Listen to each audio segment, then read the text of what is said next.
Écrit sur les murs le nom de ceux qu'on aime, des messages pour les jours à venir.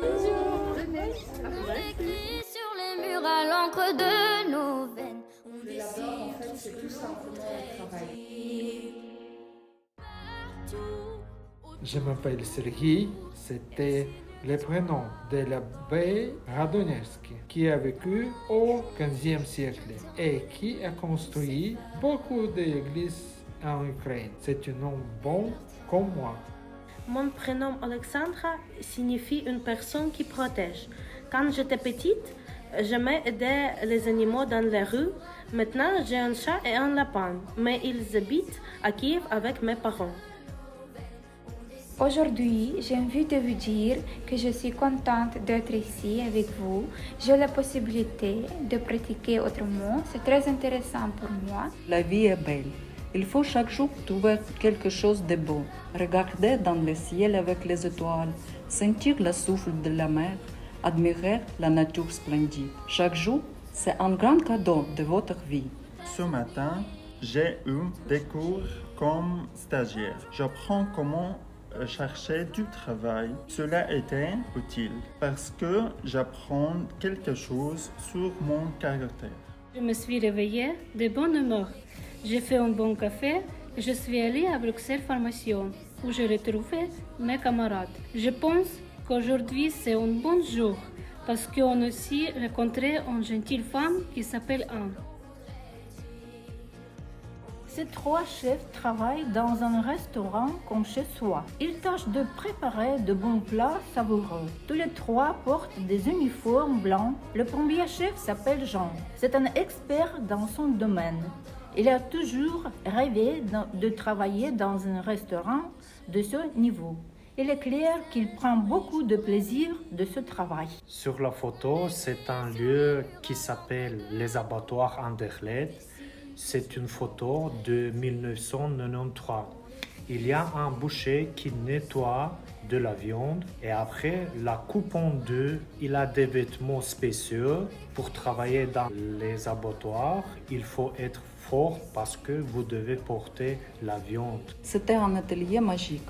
Chaque femme ici présente, c'est une enchanteuse.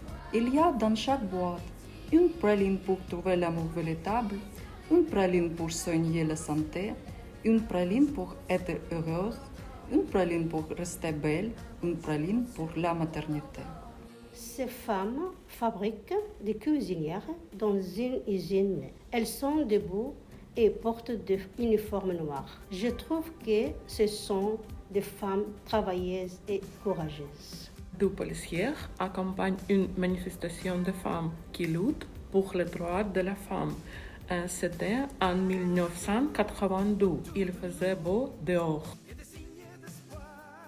La petite cigale chantait et faisait des photos tout le temps. Quand la saison froide et la pluie sont venues, elle ne trouvait pas de mouches de vermisseau au fond de la terre. Il y avait un voisin fourmi, mais il n'y a pas prêté de grains à la cigale pour subsister. Si vous aimez la campagne, vous aimez la terre. Vous savez que chaque saison, c'est un diamant, car la terre est généreuse. C'est notre voisine, notre mère. Il faut bien la comprendre et l'aimer. Elle donne ses leçons. Sur les murs, la force de nos rêves, nos espoirs, enfants de graffiti. L'été passé, je suis allée à la campagne pour voir mes grands-parents. J'ai trouvé des choses étranges dans le grenier. Un tram en bois, aussi une machine à laver en bois. Elle était plus vieille que le tram. La lessive prenait beaucoup plus de temps qu'aujourd'hui. Les sabots sont en bois.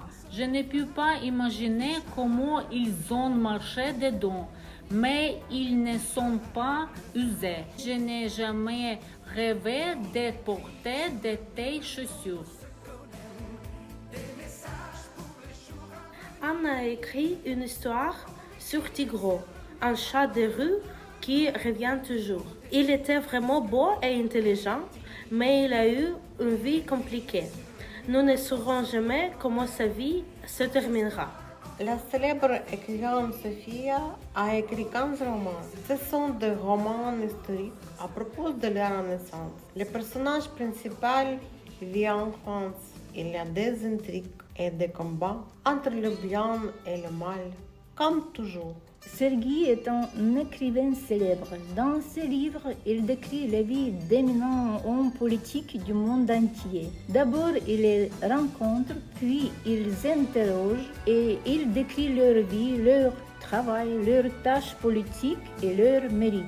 Bien que Sacha soit encore très jeune, elle a déjà écrit plusieurs histoires pour enfants. Ses œuvres sont capables de changer fondamentalement l'humeur d'une personne, de la réjouir, de la trister, de l'inspirer ou de lui faire ressentir toute la gamme des émotions à la fois. C'est de la pure magie.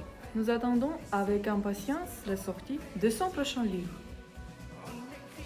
J'avais même pas idée qu'est-ce que j'ai écrit, qu'est-ce que j'ai dit. Mais comme vous avez donné le courage, vraiment merci beaucoup. Merci bien.